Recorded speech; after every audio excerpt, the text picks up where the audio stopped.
Satanás trabalha com legalidade. Você pensa que Satanás pode vir, entrar na tua casa, arrebentar, chutar a porta? Não, porque o diabo é terrível, ele vem e faz. Não, ele trabalha com legalidade. Vou te mostrar. Para Satanás tocar em Jó, teve que pedir licença para Deus. Ou melhor, Deus teve que dar licença. E milimetricamente o diabo toca onde Deus permite. Diz assim, pode tocar em tudo que ele tem, mas não toca nele. O diabo foi lá, tocou em tudo que ele tinha. Depois, no segundo desafio, Deus diz assim, pode tocar nele, mas não pode tirar a vida. O diabo vai lá, toca em Jó e não tira a vida. A Bíblia fala em Atos capítulo 19, Paulo expulsava demônios. Paulo era um homem de Deus, tinha autoridade. Aí os filhos do sacerdote acharam bacana expulsar demônio. Foi expulsar a casta de demônios de um cara. E aí o capeta-chefe, que estava no camarada, disse assim, ei, peraí. Nós conhecemos Jesus e bem sabemos quem é Paulo. Quem são vocês? Acabou a história, tomaram uma coça. Satanás sabe o que é legalidade. Ele só pode operar no mundo espiritual com legalidade. Quando você está debaixo de autoridade espiritual, Satanás sabe disso. Por que Deus? Por que Jesus compara, a Bíblia compara, faz analogia de ovelha e de pastor? E de lobo. Lobo, o instinto do lobo sabe quando a ovelha está perdida. O instinto de lobo sabe quando a ovelha não tem proteção de pastor. E aí ataca. Restaurar o altar, preste atenção aqui. Restaurar o altar, primeiro é consertar o que está danificado. O que está quebrado.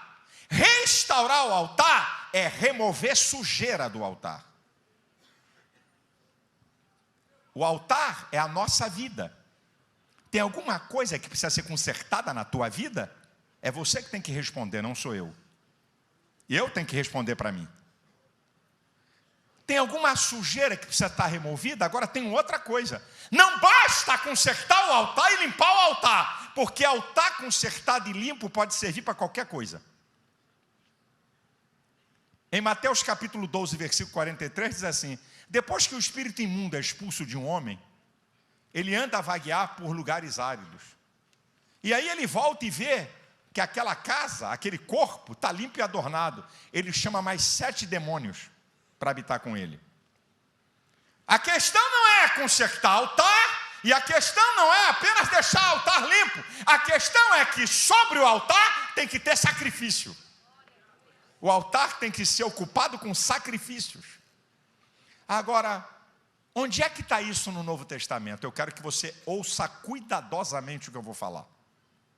Aguça a tua audição.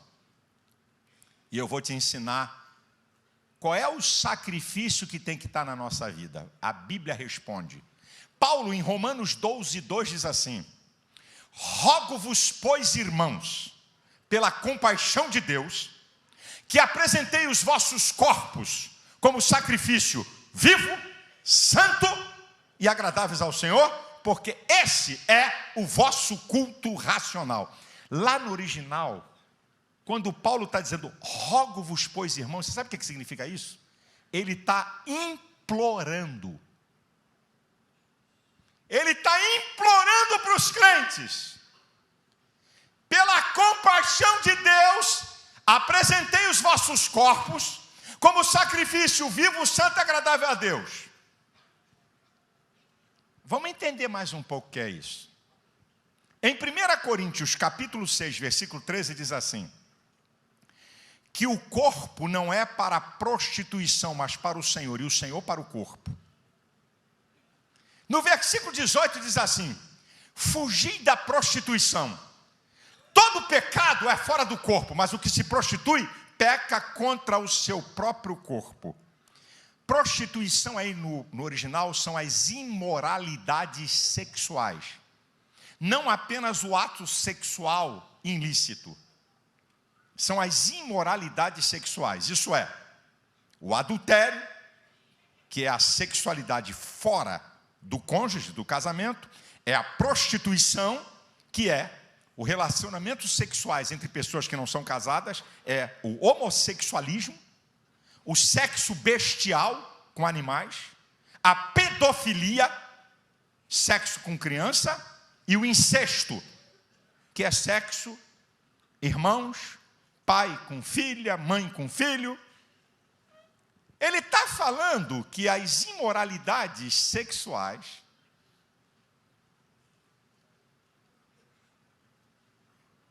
contaminam o próprio corpo. Por que ele dá um destaque ao dizer: fugir da prostituição, fugir das imoralidades sexuais? Todo pecado é fora do corpo, mas o que se prostitui, peca contra o seu próprio corpo. Esse é o pecado mais prejudicial para o corpo, e eu te explico teologicamente. Por que a prostituição, os pecados da imoralidade sexual, são os pecados mais prejudiciais ao corpo? Porque desafia a Deus, degrada outras pessoas e corrompe a própria pessoa. Desafia a Deus, degrada a outros, se destrói casamento de outros, se destrói o relacionamento de outro que está se relacionando no ato ilícito, e corrompe a própria pessoa. Por que desafia a Deus? Vamos voltar ao versículo 13. Porque o corpo não é para a prostituição, mas para o Senhor, e o Senhor para o corpo. Olha de quem é o corpo. Agora vamos continuar no versículo 19 e 20. O 18, fugir da prostituição. Todo pecado é fora do corpo, mas o que se prostitui, peca contra o seu próprio corpo. Agora o 19 e 20. Não sabeis que o vosso corpo é o templo do Espírito Santo, que habita em vós, proveniente de Deus? Glorificai, pois, a Deus no vosso corpo e no vosso espírito, os quais pertencem a Deus. Quando você entrega o seu corpo às imoralidades sexuais, e esse corpo pertence a Deus, você está desafiando Deus. Preste atenção. Quando uma pessoa rouba e uma pessoa mata, isso são pecados do poder do corpo. O roubar, o matar, é pecados do poder do corpo. Agora, quando uma pessoa comete imoralidades sexuais, o corpo é o centro. Por isso que ele tem o poder de estragar o ser humano mais do que qualquer outra coisa. E por isso que a Bíblia dá ênfase. Apresentei os vossos corpos como sacrifício vivo, santo e agradável a Deus. É esse o sacrifício.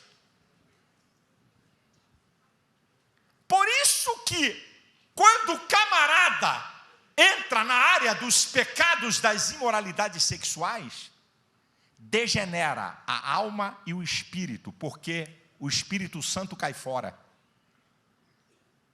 Porque o corpo é o templo do Espírito Santo.